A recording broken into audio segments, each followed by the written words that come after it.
everybody, how are you? We are so excited to be back. We're going to make butter chicken chowder today and homemade naan, something that's going to test your skills just a little bit and see how much learning that you've done since we started all of this.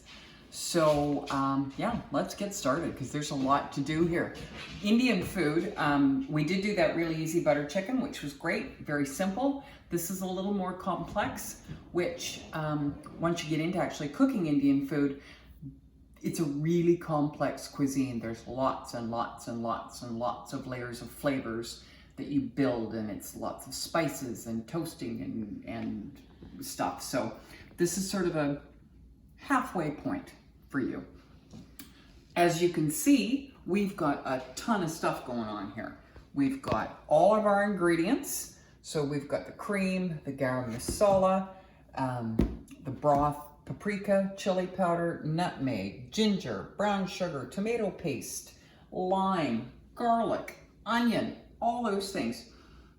This particular one is going to be plant-based, so you don't have to, marinate chicken or anything like that. So let's get started. First thing we're going to do is make what's called a wet masala, which is basically your spice mix. And I know you heard me say garam masala. Masala, if I understand correctly, literally translates into spice mix. So there's different kinds of masalas, and there's even garam masala. Every Indian cook that makes it a little bit differently. So we're gonna go ahead and make a wet masala today. First thing we're gonna do is chop the onion really super fine.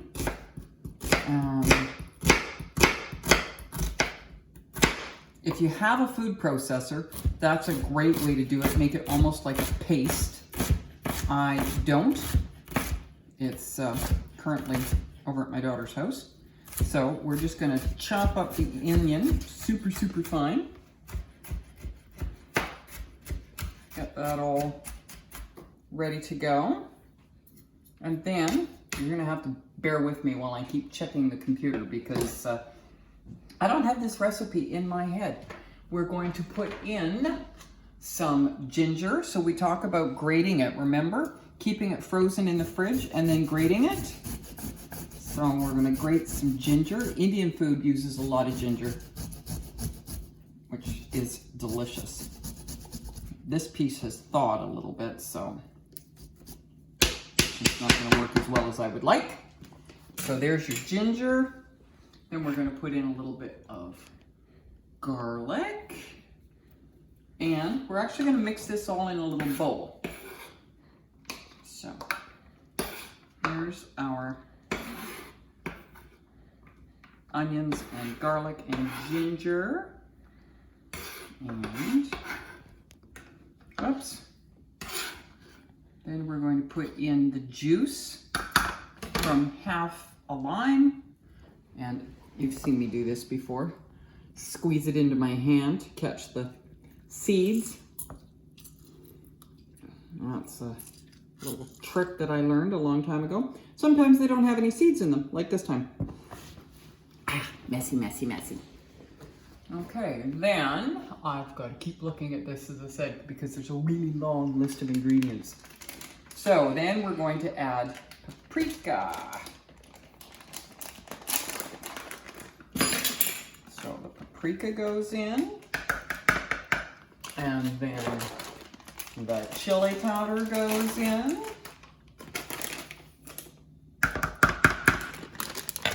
And then the garam masala.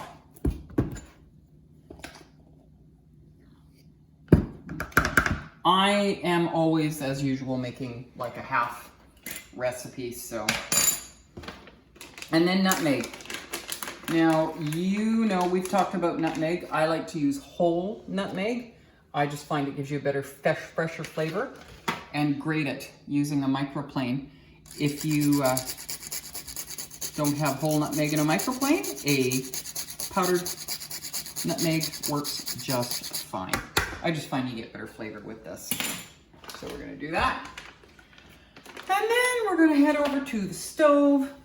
We're gonna melt our butter, get our sauce started. The nice thing about this is that you can actually do it all in one pan. Now, if you wanted to use chicken, you certainly could, but you'd cook your chicken ahead of time. But because we're using plant-based, which we all know is already cooked, we don't need to do that. So we can go straight to the melting of the butter and the cooking of the masala. Let's get that in there. Oftentimes in Indian cooking, it's not uncommon to take whole spices like cumin and coriander and cardamom and toast them first, because that brings out the flavor. So that's kind of what we're doing here. We're going to cook this up ahead of time a little bit.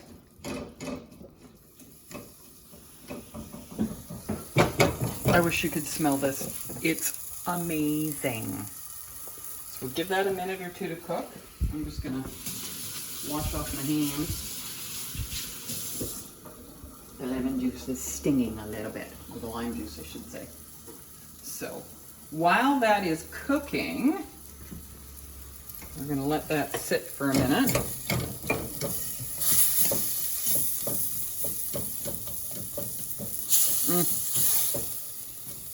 It smells amazing. We're going to head back over here. And we're going to dice up the chicken. Get that ready. And then we're going to move on to getting the naan started. So there's our chicken already diced up. We'll put that back in there because we've got to let that sit on the stove for a minute or two. So that's ready to go. Now, let's move on to the naan. This is, sometimes naan's made with yeast, sometimes it's not. This is an easy version of it for you. So we're not using the yeast. This is a baking powder naan. We've talked about that. Sometimes you use, they're called quick breads. So they have things like baking powder to make them rise. Other times they're slow breads and they are made with yeast. So this one calls for flour. Again, I'm making half the recipe. So we're gonna put a cup of flour in instead of 2 cups. And we are going to put in a teaspoon of baking powder, which is right here.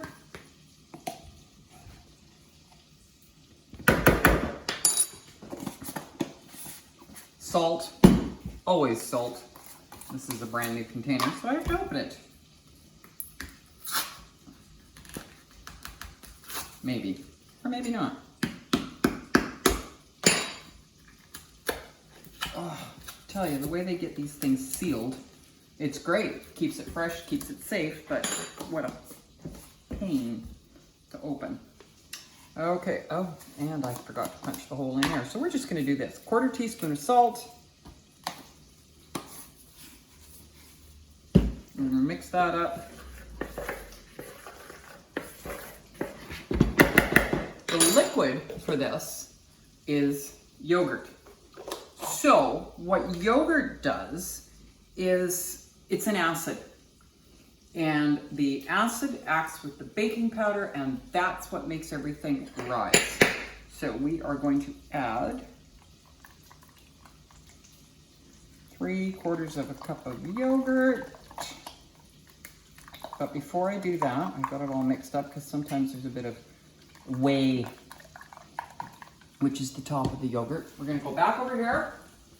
We're sizzling away nicely.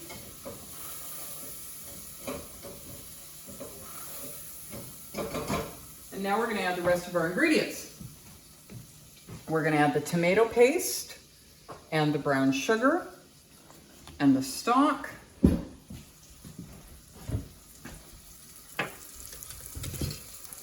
So 2 tablespoons of tomato paste, tablespoon of brown sugar. That goes in there.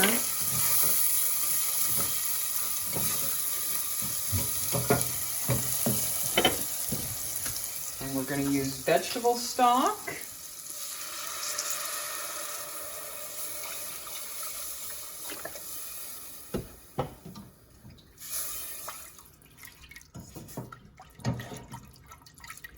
I'll let that simmer for a minute or two.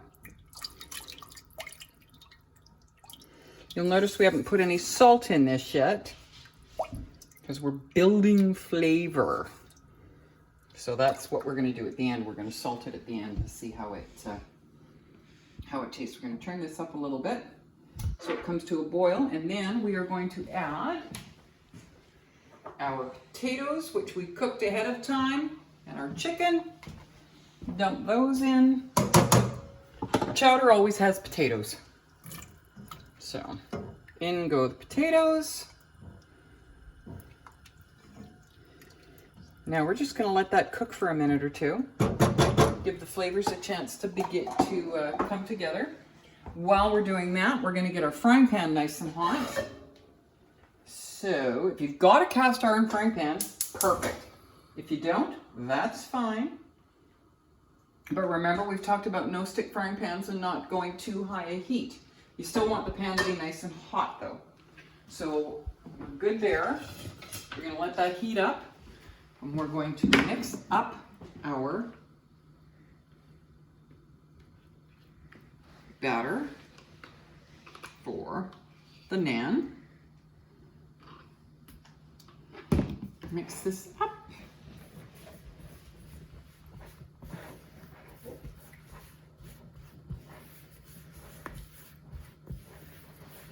So it comes together in a nice dough. I need a little more yogurt in there.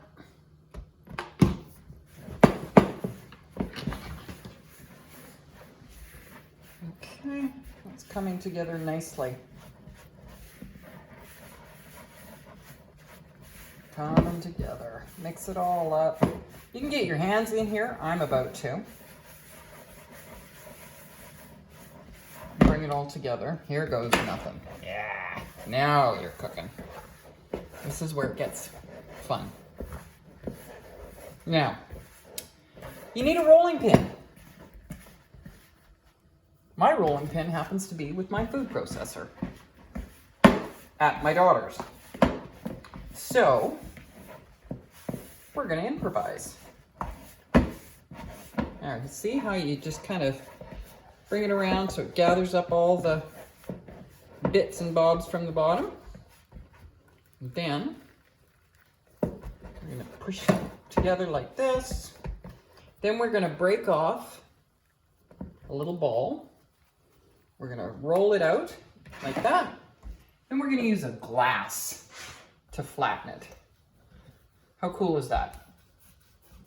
Just because you don't have a rolling pin doesn't mean you can't roll out your bread. There's that. I need my spatula. Oh boy. There it is. And we're going to take it off here and fry it.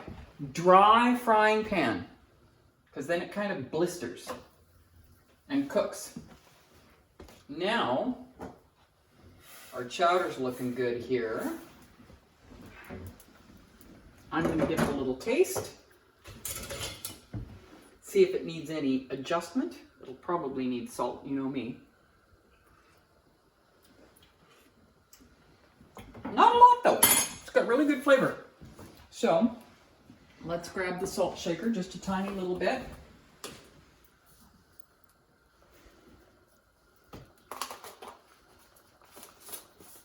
Got that going. And then to finish the chowder, we're going to add peas, nice green peas, and a little bit of cream. And that is all you have to do. Some peas in there, a little bit of cream, turn it down. Now, because, you know, what's butter chicken after all without cream? And there you have a beautiful pot of butter chicken chowder. I'm so impressed. So now we can flip our naan. See, it's puffed up a little bit. Look at that. It's got nice browning on it, nice little blistering spots. Cook the other side.